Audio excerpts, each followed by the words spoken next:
آج سے 10 سال قبل میں لندن میں کسی صاحب سے ملنے گیا۔ میری ان سے فون پر بات چیت ہوئی تھی۔ انہوں نے مجھے اپنے گھر آنے کی دعوت دی تھی۔ ہمارا وقت طے نہیں ہوا تھا، بس یہ فیصلہ ہوا تھا میں شام کے وقت ان کے گھر آ جاؤں۔ میں برطانیہ کے بڑے بزنس مین کا مہمان تھا، ان کے فلیٹ میں رہ رہا تھا اور ان کا انگریز ڈرائیور اور گاڑی استعمال کرتا تھا۔ میں ڈرائیور کے ساتھ ایڈریس تلاش کرتا ہوا ان صاحب کے گھر پہنچ گیا۔ بیل دی، ان کی بیوی باہر آئی۔ میں نے اپنا نام بتانے کے بعد بتایا میں شمیم صاحب سے ملنا چاہتا ہوں۔ مجھے انہوں نے شام کا وقت دیا تھا۔ خاتون نے بتایا وہ چیک اپ کے لیے ڈاکٹر کے پاس گئے ہوئے ہیں، 10 منٹ میں آ جائیں گے۔ میں نے خاتون کا شکریہ ادا کیا اور گاڑی میں بیٹھ کر شمیم صاحب کا انتظار کرنے لگا۔ تھوڑی دیر بعد ایک ایشین حلیے کے صاحب آئے اور گھر میں داخل ہو گئے۔ وہ یقیناً شمیم صاحب تھے۔ میں گاڑی سے اتر کر ان کے گھر کی طرف جانے لگا تو مجھے ڈرائیور نے روک دیا۔ میں نے حیرت سے اس کی طرف دیکھا۔ وہ بولا، سر وہ صاحب ابھی گھر آئے ہیں، آپ پہلے انہیں سیٹل ڈاؤن ہونے دیں۔ میں نے پوچھا کیا مطلب؟ وہ بولا، سر جب بھی کوئی شخص باہر سے گھر آتا ہے تو وہ تھوڑی دیر کے لیے کلچر شاک کا شکار ہوتا ہے، اسے سیٹل ڈاؤن ہونے کے لیے ٹائم چاہیے ہوتا ہے۔ لوگوں کو اس طرح مہمان کا آنا اریٹیٹ کر دیتا ہے، لہٰذا شائستگی کا تقاضا ہوتا ہے آپ کبھی کسی شخص کے دروازے پر سیٹل ڈاؤن پیریڈ میں دستک نہ دیں۔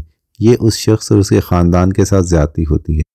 یہ میرے لیے بالکل نئی بات تھی۔ میں نے ڈرائیور پیٹر کا شکریہ ادا کیا، 10 منٹ گاڑی میں بیٹھا رہا اور پھر شمیم صاحب کے دروازے پر دستک دی۔ میں اس کے بعد سیٹل ڈاؤن پیریڈ کا مطالعہ کیا تو پتہ چلا ہم سب انسان جب ایک ماحول سے دوسرے ماحول میں جاتے ہیں تو ہم کلچر شاک کا شکار ضرور ہوتے ہیں۔ دفتروں کے اندر بھی ملازمین کو صبح سیٹل ڈاؤن ٹائم دیا جاتا ہے۔ ملازمین دفتر پہنچتے ہی کام شروع نہیں کرتے۔ انگریز کے دور میں سرکاری ملازمین صبح دفتر آ کر پہلے چائے پیتے تھے، اخبار پڑھتے تھے اور پھر جب یہ گھر کے ٹران سے نکل کر مکمل طور پر دفتر کے ماحول میں آ جاتے تھے تو پھر یہ کام شروع کرتے تھے۔ میں نے اس واقعے کے بعد اپنی عادت بنا لی۔ میں جب بھی کسی دفتر جاتا ہوں تو اس وقت تک کسی شخص کو کام نہیں دیتا جب تک میں اسے سیٹل ڈاؤن محسوس نہیں کر لیتا۔ آپ آج تجربہ کر کے دیکھ لیں۔ آپ صبح صبح کسی دفتر جائیں اور کسی صاحب کو اس وقت کوئی کام کہہ کر دیکھیں جب وہ تازہ گھر سے آفس آیا ہو، وہ آپ کو فوراً انکار کر دے گا، جبکہ اس کے برعکس جب وہ باہر یا گھر سے آیا ہوا ہو اور آپ چپ چاپ اس کے سامنے کھڑے ہو جائیں یا بیٹھ جائیں اور اس کے سیٹل ڈاؤن ہونے کا انتظار کریں تو وہ تھوڑی دیر بعد خود آپ کی طرف متوجہ ہوگا اور نہایت شائستگی سے پوچھے گا، جی فرمائیے، میں آپ کی کیا مدد کر سکتا ہوں؟ آپ آزما لیں، آپ اسے اس وقت جو بھی کام کہیں گے وہ حتی المقدور آپ کی مدد کرے گا۔ سیٹل ڈاؤن کا انتظار شائستگی اور تہذیب کی بنیاد ہے۔ یہ مہذب لوگوں کا وتیرہ ہوتا ہے، لہٰذا آپ بھی اگر خود کو مہذب یا تہذیب یافتہ کہلوانا چاہتے ہیں تو آپ بھی یہ عادت اپنا لیں۔ مجھے ترکوں کی 4 عادتوں نے بھی بہت متاثر کیا۔ مثلاً آپ جب کسی تہذیب یافتہ ترک فیملی میں جاتے ہیں تو وہ سب سے پہلے آپ کے سامنے پانی کا گلاس اور قہوے کا کپ رکھتے ہیں۔ آپ نے اگر پانی کا گلاس پہلے اٹھا لیا تو اس کا مطلب ہوتا ہے آپ کو بھوک محسوس ہو رہی ہے اور میزبان کو آپ کے لیے کھانے کا بندوبست کر لینا چاہیے، اور اگر آپ پہلے قہوہ پینا شروع کر دیں تو اس کا مطلب ہوتا ہے آپ کھانا کھا کر آئے ہیں اور میزبان کو کسی قسم کا تردد نہیں کرنا چاہیے۔ یہ روایت پنجاب کے دیہات میں بھی ہوتی تھی۔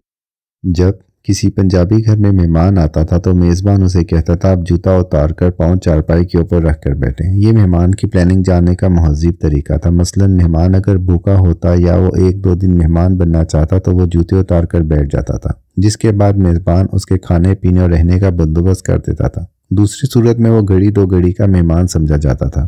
اسی طرح ترکوں کے پرانے محلوں میں جب کوئی شخص بیمار ہوتا ہے تو لواحقین دہلیز پر پیلے رنگ کے پھول رکھ دیتے ہیں۔ اس کا مطلب ہوتا ہے گھر کے اندر مریض ہے، آپ گلی میں شور نہ کریں۔ لہٰذا لوگ پیلے پھول دیکھ کر گھر کے سامنے کھڑے ہوتے ہیں اور نہ بات چیت کرتے ہیں۔ ترک خاندانوں میں آج بھی جب میزبان مہمان کے سامنے فروٹ رکھ دے تو اس کا مطلب یہ ہوتا ہے ہمارے گھر سونے یا اگلی مصروفیت کا وقت ہو گیا ہے، لہٰذا آپ تشریف لے جائیں، اور مہمان میزبان سے رخصت مانگ لیتا ہے۔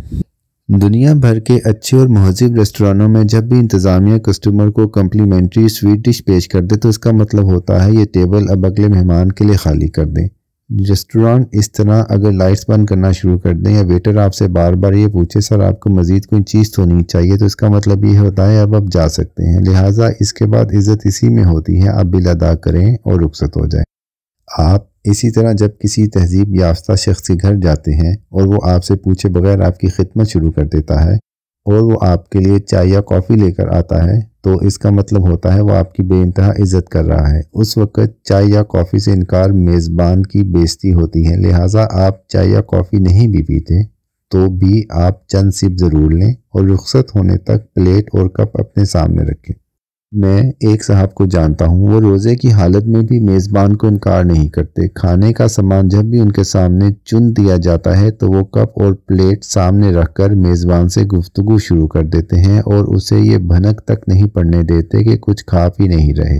یہ پلیٹ میں چمچ اور کانٹا تک چلاتے رہتے ہیں، لقمہ منہ تک لاتے ہیں اور بات کرتے کرتے واپس پلیٹ میں رکھ دیتے ہیں، لیکن میزبان کی دل آزاری نہیں ہونے دیتے۔ دوسری سٹیج میں میزبان جب آپ کو چائے، گرین ٹی یا کافی کا آپشن دیتا ہے تو اس کا مطلب یہ ہوتا ہے یہ جلدی میں ہے یا اسے آپ کے آنے کی توقع نہیں تھی، لہٰذا آپ اگر چائے کافی سے معذرت بھی کر لیں گے تو اسے فرق نہیں پڑے گا۔ اور تیسری اسٹیج میں میزبان آپ کو کھانے پینے کی پیشکش تک نہیں کرتا، اس کا مطلب ہوتا ہے آپ کام کی بات کریں اور چلتے بنیں۔ آپ کو اس اسٹیج پر میزبان کے ساتھ فرینک ہونے یا لمبی گپ شپ کی غلطی نہیں کرنی چاہیے۔ آپ پوری سنجیدگی کے ساتھ مختصر بات کریں اور اجازت لے لیں۔ آپ اگر اس کے پاس بیٹھ گئے یا آپ نے لمبی بات چیت شروع کر دی تو آپ وہاں سے بے عزتی کرا کے ہی نکلیں گے۔ پوری دنیا میں مہذب لوگ کھانا کھاتے، واش روم سے نکلتے، حجامت کراتے، فیملی کے ساتھ گھومتے پھرتے اور عبادت گاہوں سے نکلتے لوگوں سے نہیں ملتے۔ یہ تمام کام نجی ہوتے ہیں۔ دنیا کے 80% لوگ یہ نجی کام دوسروں سے خفیہ رکھنا چاہتے ہیں۔ آپ بھی یہ غلطی نہ کیا کریں۔ اسی طرح جب دو لوگ بات کر رہے ہوں تو آپ ان کی بات چیت کے درمیان میں کودنے کی غلطی نہ کیا کریں۔ آپ اطمینان سے ذرا فاصلے پر کھڑے ہو جائیں، وہ دونوں چند منٹ بعد خود بخود آپ کی طرف متوجہ ہو جائیں گے۔ آپ اس کے بعد بے شک اپنی بات کریں۔ اسی طرح مہذب لوگ کبھی دوسروں کی جسمانی خامی کی طرف نہیں دیکھتے، یہ کانے شخص کی آنکھوں میں نہیں جھانکیں گے، کالے رنگ یا خراب جلد کے لوگوں کے چہرے کی طرف نہیں دیکھیں گے، لنگڑے، لولے، چھوٹی قامت اور لمبے شخص کو غور سے نہیں دیکھیں گے، اور کسی بیمار شخص سے اس کی بیماری، ملزم سے اس کے مقدمے، طلاق یافتہ سے اس کی طلاق اور ناکام شخص سے اس کی ناکامی کی وجہ نہیں پوچھیں گے۔ یہ انتہا درجے کی بدتمیزی ہوتی ہے جب ہم ہمیشہ لنگڑے کے لنگ کو غور سے دیکھتے ہیں اور طلاق یافتہ سے اس کی طلاق کی وجہ ضرور پوچھتے ہیں۔ ہم اسٹارٹ ہی دوسروں کی خامیوں سے لیتے ہیں۔ یہ چند چھوٹی چھوٹی تہذیبی عادتیں ہیں، آپ انہیں اپنا لیں، ہو سکتا ہے ان سے آپ کی زندگی مزید بہتر ہو جائے۔ شکریہ۔